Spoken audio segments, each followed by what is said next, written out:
반야신경에 관세음보살로 번역하지 않고 관자재로 번역한 이것이 정말로 어쩌면 현장 스님의 뛰어난 번역이기도 하고, 관자재에서 반야신경은 끝났다, 제가 그렇게 얘기를 한 적이 있습니다.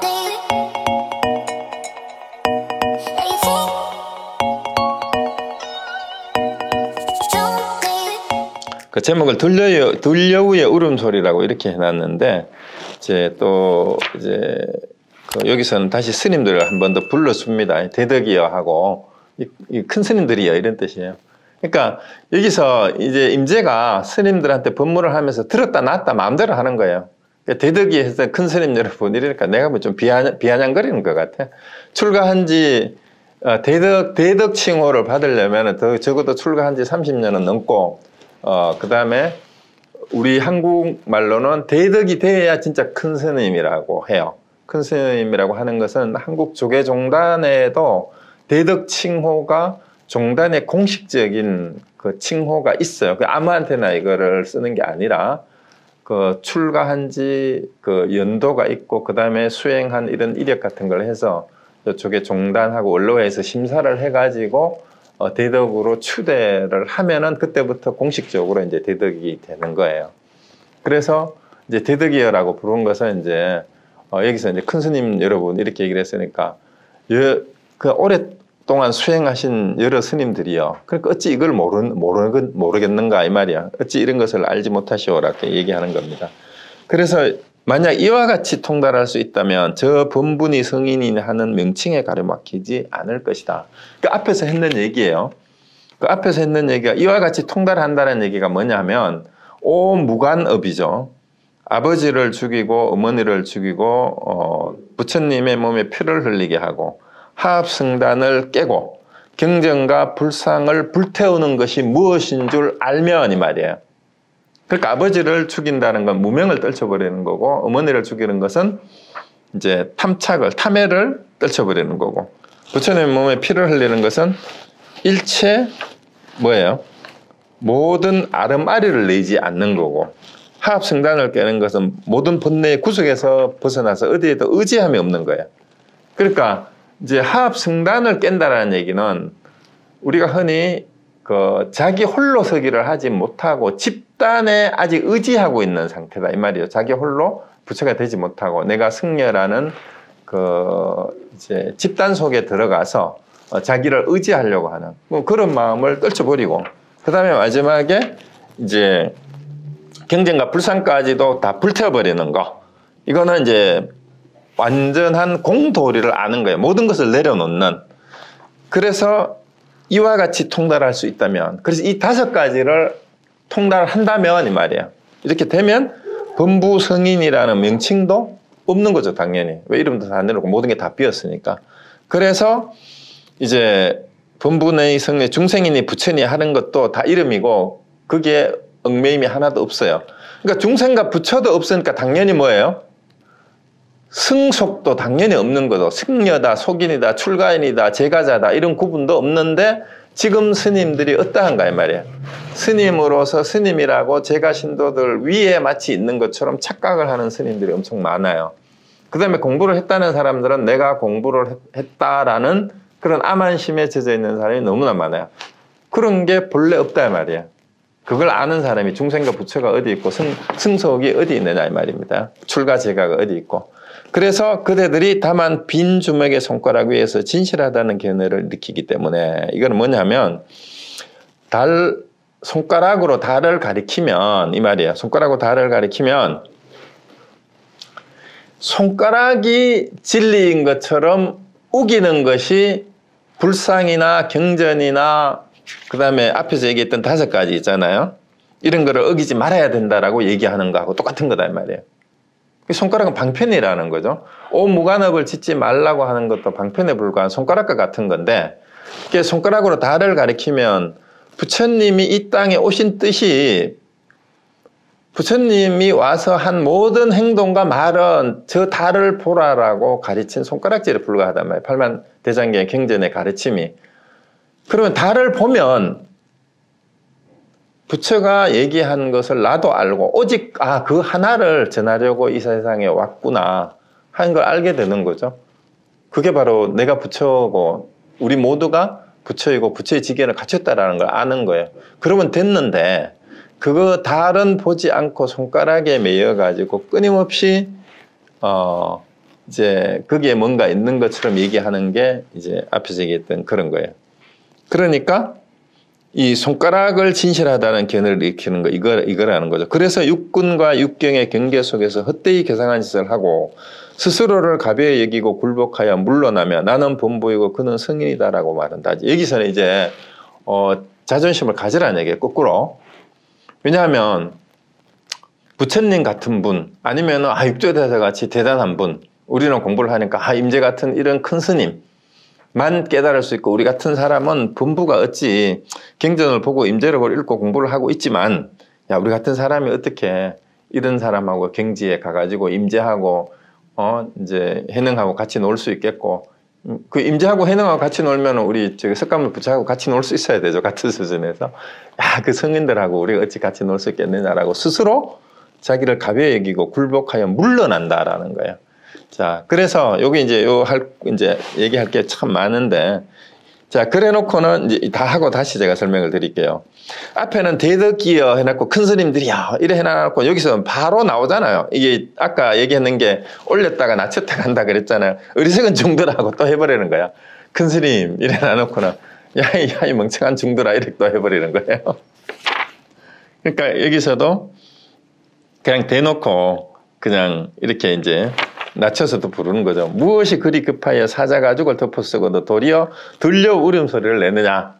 대장부의 기백을 펼치지 못하고 자기 집안의 물건을 기꺼이 믿지 않고 이와 같이 밖으로만 찾아다니며 저 옛사람들의 부질없는 명칭과 긁기 위해서 음에 의지하고 양을 취하면서 지극히 통달하지 못하고 경계를 만나면 곧 관계하고 대상을 만나면 곧 집착하니 만나는 곳마다 의혹이 일어나 스스로 학관 안정됨이 없다. 이렇게 끝나는데 오늘 할 얘기가 되게 많아요. 그래서 다시 한 구절 한 구절 봅시다.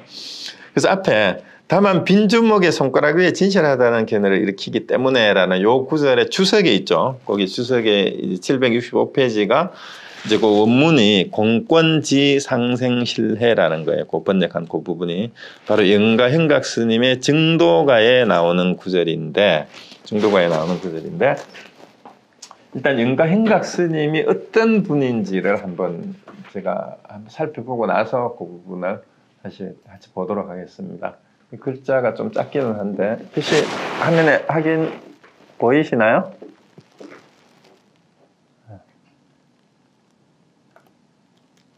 괜찮죠?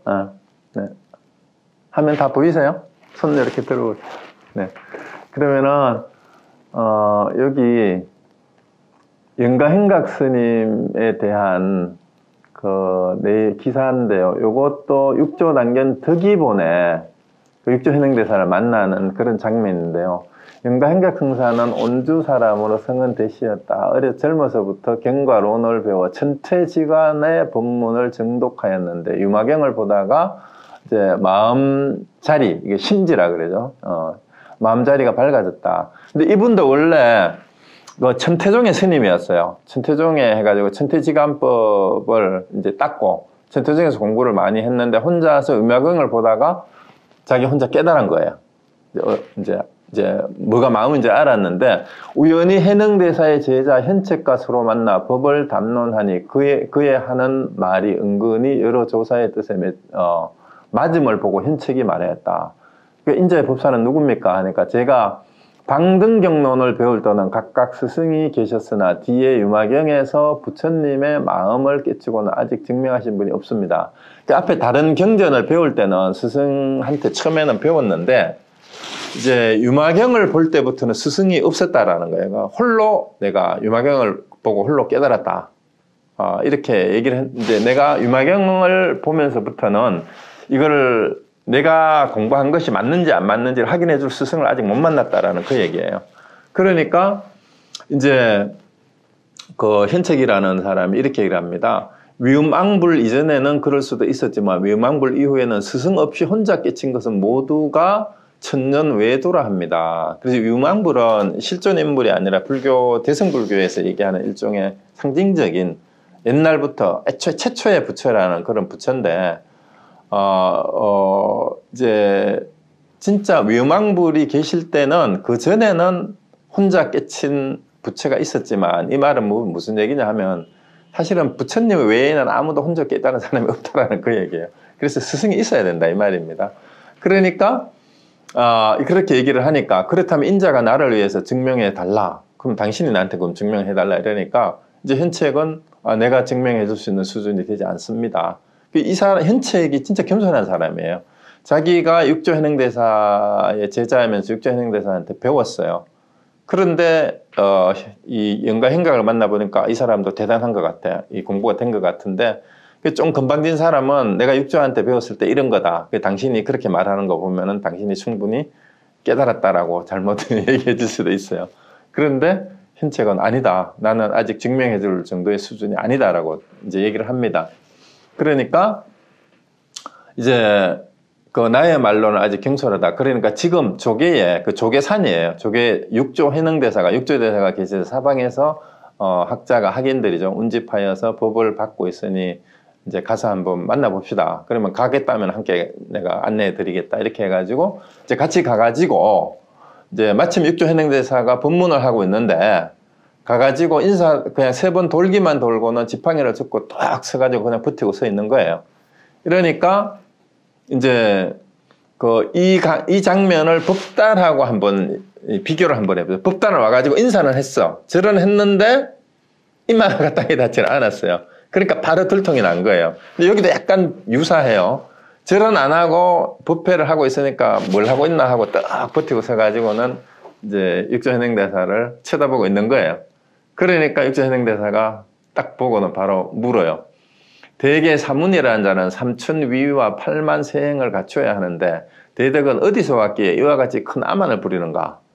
그러니까 이제 한번 시험해 보는 거예요. 이 사문은 출가 승려는 3천 위와 8만 세행이란 말은 요 이제 3천 가지나 8만 가지의 모든 행동이라는 뜻이니까 모든 작은 행동 하나하나에도 어긋남이 없이 해야 된다 이 말이에요. 그런데 네가 탁 지팡이를 짚고 주장대 짚고는 인사도 안 하고 딱 버티고 서 있는 모습이 굉장히 네가 아만을 부리는 거 아니냐라고 이렇게 얘기를 합니다.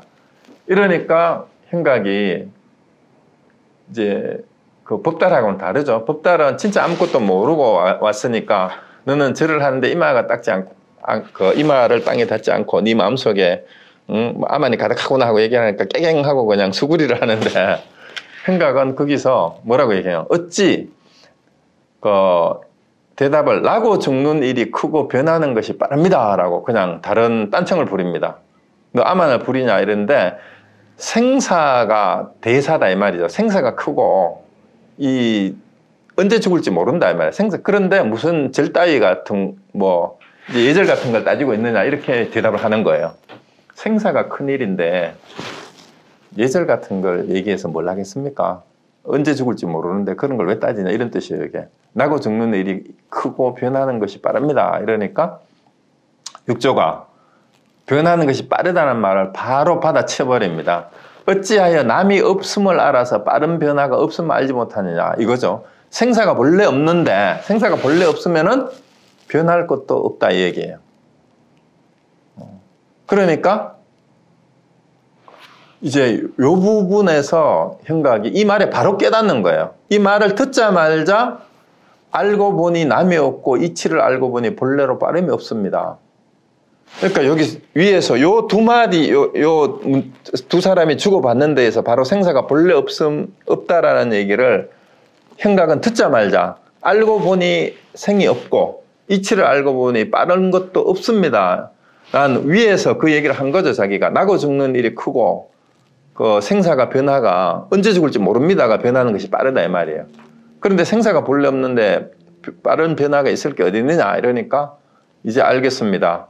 남이 없고 이치를 아니 빠를 것도 없습니다. 이러니까 조사가 육조현행대사가 여시여시라 하고 그렇다라고 대답을 해버립니다. 여기서 바로 인정을 해주는 거예요. 그러니까 이 한마디에 은하에 모든 게 점검이 끝나버리는 거죠.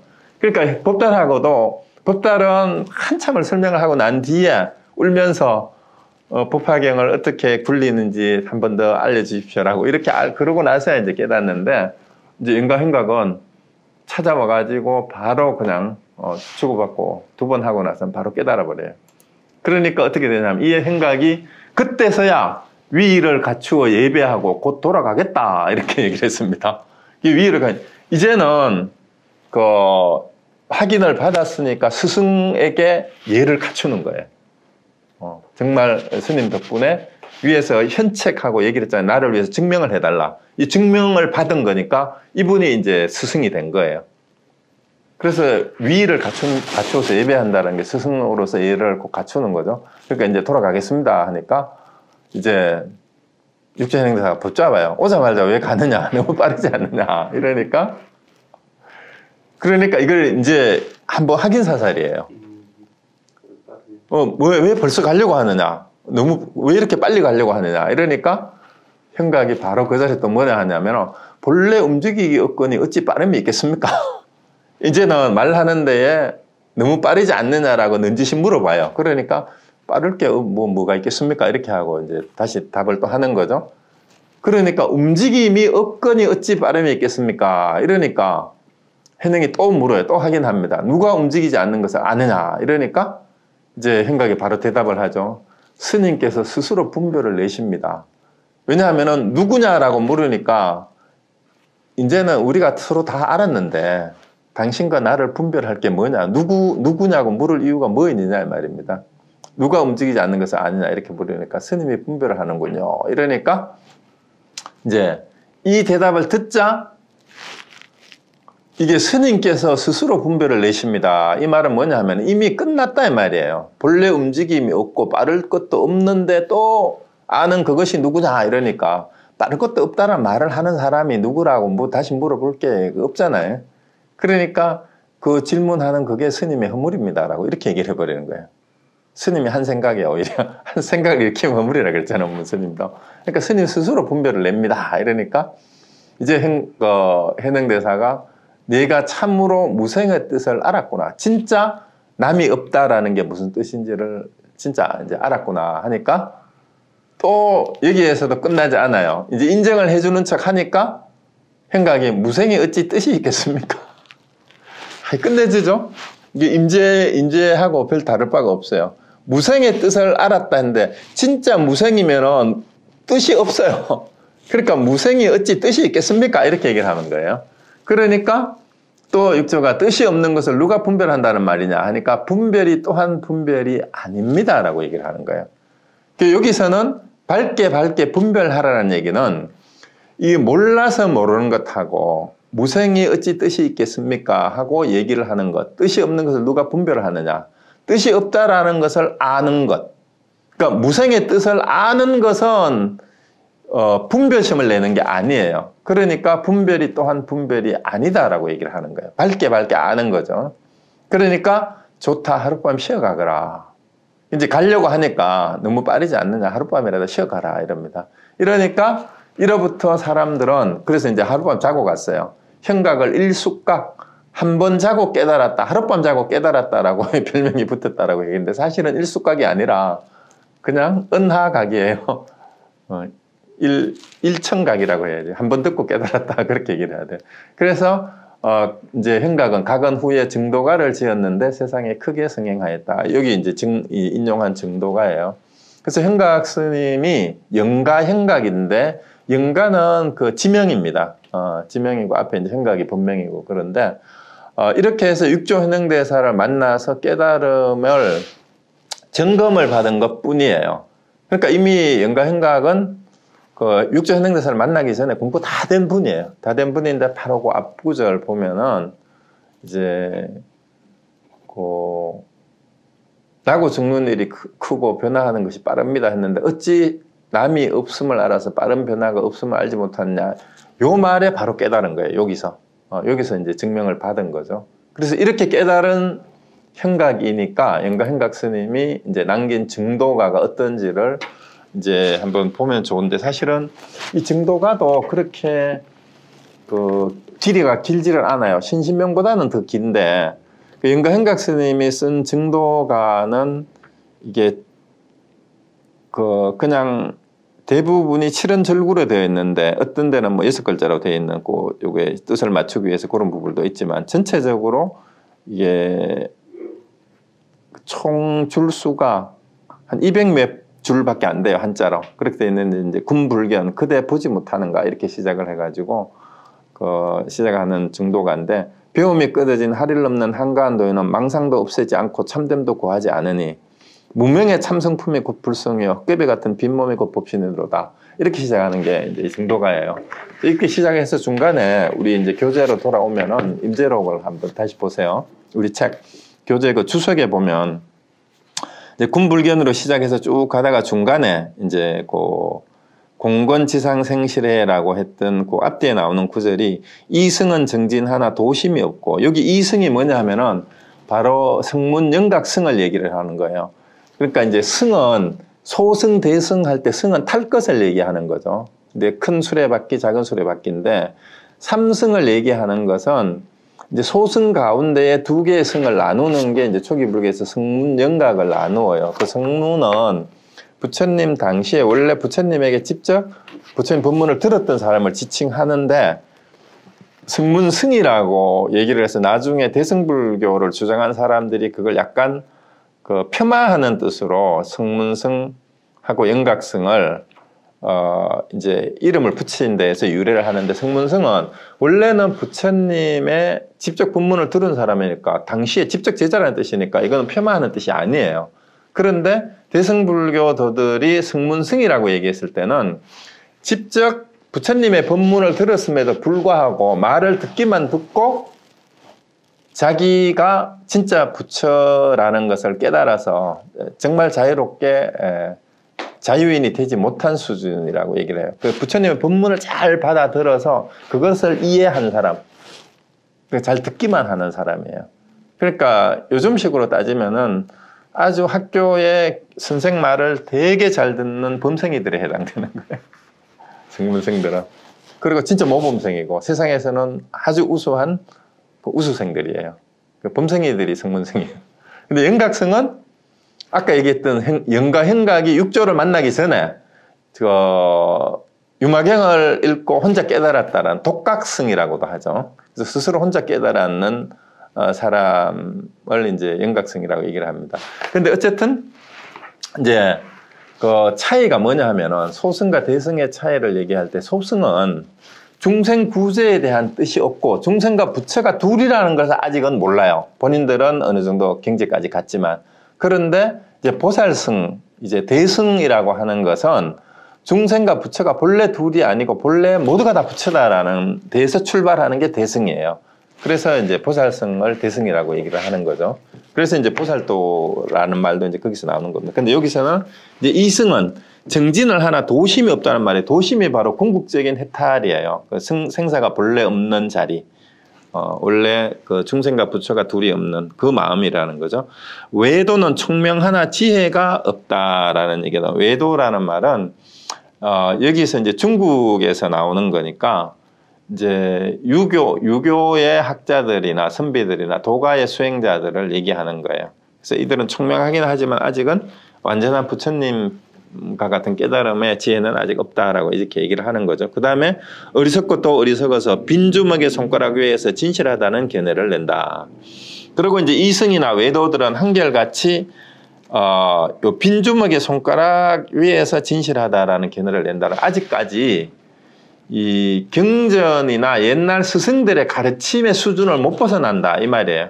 그 가르침의 한계 안에서 아직 있다라는 그 얘기가 됩니다. 그게 아까 말씀드렸던 그 달을 가르치는 손가락에 매여 있다라는 거죠.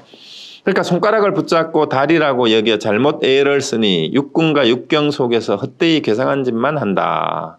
이것도 이제 위에 본문 인용했는 거죠. 여기까지가. 육근 육경은 이제 육근은 안, 입이, 설신, 이에 우리 몸에 있는 흔히 그 6가지 감각 기관의 기능을 얘기를 해요. 그런데 요거를 육근을 이해하는 게 우리의 감각 기관이다 이렇게 하면은 틀립니다. 감각 기관만을 얘기하는 것이 아니라 감각 기관의 작용과 기능을 포함하는 게 육근이에요. 안, 입이, 설신, 이의 기능. 그 다음에 육경은 안입이 설신의를 통해서 그 포착되는 그 감각의 대상을 말해요. 감각의 대상. 그러니까 안입이 설신에 포착되는 감각의 대상을 6가지를 색, 성, 향, 미, 촉, 법이라고 하죠. 그래서 이거 그러니까 결국은 뭐냐 하면은 육근과 육경 속에서란 말이에요. 아직 감각의 수준을 벗어나지 못한다 이 말이에요. 우리가 감각과 감각의 대상을 가지고 저것이 진리냐 아니냐 이것이 헛되이 개성한 짓만 한다라는 말이 그 말이죠. 그래서 우리가 세상에서 하는 모든 지식과 아르마리는 전부 다 우리 6가지 식스센스죠. 식스센스죠. 6가지 감각과 그 감각의 대상이 되는 것에 대한 연구이고 거기에 대한 아르마리이고 거기에 대한 표현이고 그걸 그림으로 그리든 시로 표현을 하든 소설로 쓰든 그 관계의 복잡한 얘기하든 모든 인간관계가 육근과 육경의 테두리 안에서 일어나는 좀 개성한 짓일 뿐이다라고 얘기를 하는 거죠. 그러니까 한 법도 보지 않으면 곧 열애이니 이 법이라는 말이 육근 육경하고 관련되는 모든 것이 법이에요. 모든 현상이에요. 그러니까 한 법도 보지 않는다는 말은 뭐냐 하면은 그것이 전부 다 사실은 실체가 없는 공한 거다라는 말이에요. 그렇게 알면 이 말이에요. 한 법도 보지 않는다는 말은 그 말입니다. 그게 곧 열애다 이 말입니다. 그러니까 육근이 됐든 육경이 됐든 그것이 곧 공하다라는 것을 그것이 실체가 있다라고 보지 않으면 그게 곧 열애예요. 그렇게 보는 사람. 그러니까 비로소 관자재라 일컬을 만하다. 그래서 갑자기 관자재가 나오는데 관자재보살은 간센보살의 다른 이름이라고도 얘기를 하지만 아발레키테스바라의 번역을 관자재라고도 하고 관세음이라고도 하는데 우리 반야신경에서는 아발레키테스바라를 관자재보살로 번역을 했어요. 간센보살로 번역하지 않고. 근데 대부분의 법화경이라든가 기도를 할 때는 간센보살을 기도를 하지 관자재보살을 부르지를 않아요. 근데 이게 전에 우리가 저하고 같이 반야신경을 공부했는 부분은 기억나실 거예요. 반야신경에 관세음보살로 번역하지 않고 관자재로 번역한 이것이 정말로 어쩌면 현장 스님의 뛰어난 번역이기도 하고 관자재에서 반야신경은 끝났다 제가 그렇게 얘기를 한 적이 있어요. 그죠? 왜냐하면 관자재가 뭡니까? 본다라는 뜻이고 자재는 스스로 있음이잖아요. 그러니까 지난주에도 그 얘기했죠. 스스로 있는 존재는 뭐뿐이에요? 성경에서는 하나님 뿐이에요. 스스로 존재는 I am who I am이라고 하는. 그러니까 스스로 있음을 본다라는 뜻이니까 그게 관자재라 일컫는다는 말은 일체 법이 육근이 됐든 육경이 됐든 현상계는 원래 없다라는 것을 아는 것. 그것이 색즉시공으로 보는 거죠. 그 색즉시공을 아는 것이 관자재 보살이란 말이에요. 그렇게 보는 보살이. 그러니까 관자재란 말이 스스로 있음을 보는 거. 그럼 뭐가 스스로 있음이냐? 스스로 있는 것이라는 그것을 이제 알아야 되는 거예요. 왜냐하면 세상에 있는 모든 색은, 현상은, 법은 다 공인데 그것은 스스로 있는 게 아니죠. 그래서 스스로 있는 것을 아는 보살이 보니까 색즉시공이고 공적시색이 된다라는 그 얘기였다고 했잖아요. 그러니까 이제 비로소 관자재라고 한다라고 얘기를 하는 게 이제 여기 증도가에서 얘기하는 부분인데 나중에 언제 또 증도가를 할 기회가 있으면은 처음부터 한번 쭉 이제 보겠는데 일단 요 구절만 가지고 보면 이 영가행각 스님이 얘기하는 이 내용이 또 임재가 인용을 하는데 그 임재의 견해나 영가행각의 견해나 다름이 없어요. 이런 거를 보면은. 그래서 이제 그 밑에 이제 해설을 쭉 얘기를 해놨는 거죠. 그래서 결국은 불교의 모든 가르침은 전부 방편에 불과하다라는 얘기예요. 우리가 앞에서도 한번 나왔던 일반경에서 말하는 운운애를 달래기 위한 낙엽을 돈이라고 속이는 거. 그래서 경전은 전부 방편일 뿐이다라고 이제 얘기를 하는 건데 결국은 앞에서 우리가 지난 시간에 했던 거 경전과 불상을 불태워버려라 라는 얘기가 뭐냐 하면 바로 경전과 불상을 불태우는 것은 손가락을 치우고 달을 보라 이 말이에요. 달을 보라. 그러니까 경전과 불상은 아직은 깨닫지 못한 사람들을 깨달음의 세계로 인도하기 위한 방편에 불과한 건데 언제까지 그 방편에 매여서 평생을 그러고 중로로 탄다. 아니면 신도 임내하면서 그러고 허송세월을 하고 있느냐 이 말이죠. 그거 전부 다 계산한 짓이다 이 말이죠. 그러니까 이제 그 얘기를 여기에 이제 영가행각 스님의 증도가를 인용을 해가지고 이제 손가락을 가지고 육권 육경에 쏘아가지고 헛되이 계산한 짓을 하느냐. 이것이야말로 우리 이제 임재록 본문 보세요. 계산한 짓을 하고 있느냐. 스스로를 가벼이 여기고 굴복하여 물러나며 나는 본부고 그는 성인이다라고 말한다. 이게 이제 태굴이라 그래서 굴복하여 물러난다 그러는데 스스로 굴복하여 물러난다라는 그런 마음을 가진 것을 태굴심이라 그래요. 태굴심 혹은 자굴심. 스스로 자기를 굽히는 건데 제가 또 자주 얘기하는 얘기 가운데 하나가 이 자굴심과 태굴심을 가지는 것보다는 차라리 암안심을 가지는 게 낫다라고 얘기를 합니다. 왜 그 얘기를 하냐 하면 이 교만하고 암안심이 있는 사람은 꼭 적수를 만나게 돼 있어. 잘난 척하고 떠들다가 보면 저 법달이라든가 이 영가행각처럼 육조 해능을 만난단 말이야. 좀 자기 나름대로 잘난 게 있어서 암안심이 있으면. 그런데 나 같은 사람이 어떻게 그런 경지까지 알겠습니까? 그리고 제가 임재록 같이 공부하자고 주변에서 이제 며칠 전에도 그랬어요. 내가 토요일 날 임재록 강의하는데 줌으로 들어오던가 우리 여기 현장에 와서 같이 공부 좀 하자 그러니까 뭐 그게 뭐냐고 그래서 이런 거다 얘기를 하니까 야 좋기는 좋은데 뭐 나 같은 사람이 나 그런 사람 진짜 그게 바로 자굴심, 태굴심을 가지는 사람이에요. 그래서 이제 정말 공부하는데 가장 방해가 되는 게 자굴심이고 태굴심이 암안심보다도. 그래서 스스로를 가벼이 여기고 굴복하여 물러난다는 말은 나는 나 같은 사람이 어찌 깨닫겠느냐. 큰 스님들이나 깨닫는 거지. 그런 게 아니라는 얘기예요. 누구나 발심만 하면 다 부처다라는 걸 알 수 있다라는 얘기죠. 그러니까 절대로 나 같은 사람이 어떻게 깨닫겠느냐라는 이런 마음을 내지 말고 거꾸로 야 그렇다면 이거 나도 한번 알아보자. 영가행각 스님은 그냥 질문 하나에 바로 대답이 나와서 바로 그 자리에서 깨닫는데 나도 한번 그렇게 해보자라고 한번 오기를 가지고 덤벼보는 게 저는 필요하다라는 그런 생각이 듭니다.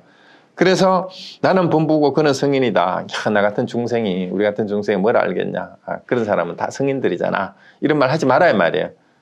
그래서 이제 여기서는 어리석은 중들아라고 아예 그냥 내찔러 버려요. 그래서 앞에서 얘기했듯이 대덕들이요, 큰 스님들 이렇게 해놔놓고 그러니까 이제 임재가 막 가지고 데리고 논다라는 얘기가 그 말에 스님들을 쫙 앉혀놓고 오늘 이 자리에 오신 큰 스님 여러분 해놔놓고는 이제 이렇게 얘기를 하고는 야이 돌중들아 어리석은 중들아라고 너 출가해가지고 맨날 밥 공짜밥 얻어 먹으면서 어떻게 하려고 하느냐. 반드시 빚 갚을 날이 있을 것이다 하고 앞에서도 계속 얘기를 했죠. 그러니까 여기서는 또 어리석은 중들아라고 이제 내질러 버려요.